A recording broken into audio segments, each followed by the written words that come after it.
Assalamualaikum warahmatullahi wabarakatuh. Alhamdulillahi rabbil alamin. Wabihi nasta'inu ala umurid dunya waddin. Ashhadu an la ilaha illallah wahdahu la syarika lah. Wa ashhadu anna muhammadan abduhu wa rasuluh. Allahumma salli ala muhammadin wa ala alihi wa sahbihi wasallam. Amma ba'd. Santri sekalian yang dirahmati oleh Allah Subhanahu wa ta'ala, pada kesempatan ini kita akan melanjutkan materi yang berbicara tentang sifat-sifat perkalian pada bilangan bulat. Sifat yang keempat yang akan kita bahas sekarang. Sifat pertama, sifat tertutup, sudah dibahas. Sifat yang kedua, sifat komutatif, juga sudah dibahas. Yang ketiga, sifat asosiatif, juga sudah dibahas. Sekarang sifat yang keempat yang akan kita bahas, yaitu sifat distributif perkalian terhadap penjumlahan. Untuk setiap bilangan bulat P, Q, dan R selalu berlaku P kali buka kurung Q tambah R tutup kurung sama dengan buka kurung P kali Q tutup kurung ditambah buka kurung P dikali R tutup kurung. Selanjutnya kita masuk ke contoh soal. Isilah titik-titik di bawah ini. Nomor 1, 2 dikali buka kurung 4 ditambah 2 tutup kurung sama dengan buka kurung 2 dikali 4 tutup kurung ditambah buka kurung 2 dikali 2 tutup kurung. Ini dia titik-titik sama dengan titik-titik. Baik, kita jawab. 2 dikali buka kurung 4 ditambah 2 tutup kurung sama dengan buka kurung 2 dikali 4 tutup kurung ditambah buka kurung 2 dikali 2 tutup kurung.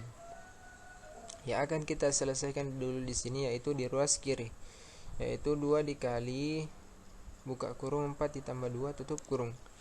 Di sini yang akan kita jawab yaitu yang ada di dalam kurung, yaitu 4 ditambah 2. 4 ditambah 2 itu sama saja dengan 6. Makanya kita tuliskan 2 dikali 6. Ini dia 2 dikali 6. Kemudian sama dengan di ruas kanan 2 dikali 4 dalam kurung itu sama saja dengan 8. Makanya kita tuliskan di bawah 8. Kemudian ditambah 2 dikali 2 dalam kurung itu sama saja dengan 4. Makanya kita tuliskan 8 ditambah 4. Kemudian di ruas kiri ini 2 dikali 6. 2 dikali 6 itu sama saja dengan 12. Sama dengan 8 ditambah 4.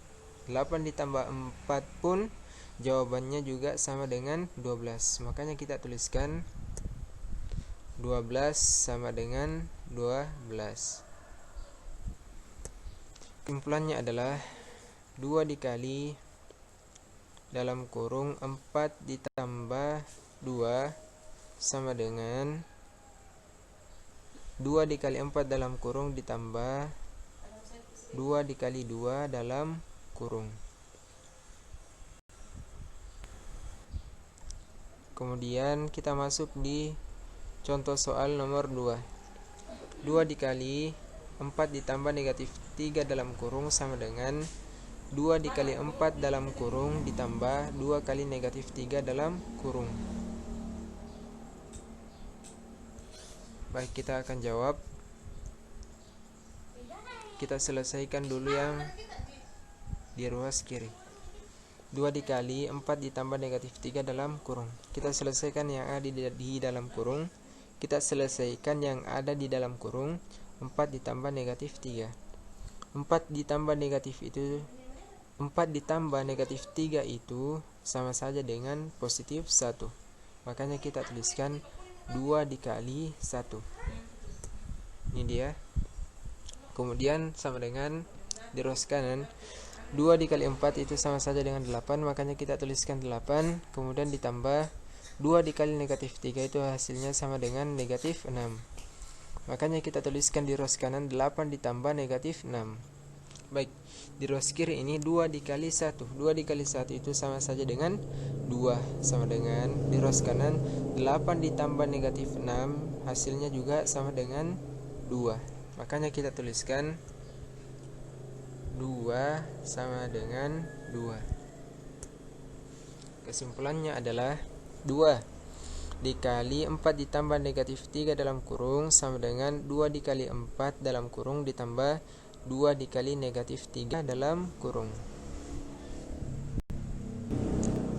Kemudian masuk di soal ketiga. Selanjutnya kita masuk ke contoh soal nomor 3. Negatif 3 dikali negatif 8 ditambah 5 dalam kurung sama dengan negatif 3 dikali negatif 8 dalam kurung ditambah negatif 3 dikali 5 dalam kurung. Baik, kita akan jawab. Kita selesaikan dulu di rows kiri. Negatif 3 dikali negatif 8 ditambah 5 dalam kurung. Yang akan kita selesaikan yang ada di dalam kurung. Negatif 8 ditambah 5 itu sama saja dengan negatif 3. Makanya di sini kita tuliskan negatif 3 dikali negatif 3. Ini dia di rows kiri, negatif 3 dikali negatif 3. Sama dengan di rows kanan, negatif 3 dikali negatif 8 itu hasilnya sama dengan positif 24. Makanya kita tuliskan 24 ditambah negatif 3 dikali 5 itu sama saja dengan negatif 15. Makanya kita tuliskan di rows kanan 24 ditambah negatif 15. Kemudian di rows kiri ini kita selesaikan dulu. Negatif 3 dikali negatif 3 itu sama saja dengan positif 9. Makanya kita tuliskan 9 sama dengan 24 ditambah negatif 15 pun hasilnya sama dengan 9. Jadi kesimpulannya negatif 3 dikali negatif 4 ditambah 5 dalam kurung sama dengan negatif 3 dikali negatif 3 dikali negatif 8 dalam kurung ditambah negatif 3 dikali 5 dalam kurung. Kemudian soal terakhir, soal nomor 4. Berdasarkan contoh soal nomor 1, 2, dan 3, sifat apakah yang berlaku pada perkalian tersebut? Baik, ini dia jawabannya. Intinya yang berlaku adalah sifat distributif perkalian terhadap penjumlahan. Demikian adik-adik sekalian yang dapat saya sampaikan pada kesempatan ini. Lebih dan kurangnya mohon dimaafkan. Subhanakallahumma bihamdik, asyhadu an la ilaha illa anta, astaghfiruka wa atubu ilaik. Assalamualaikum warahmatullahi wabarakatuh.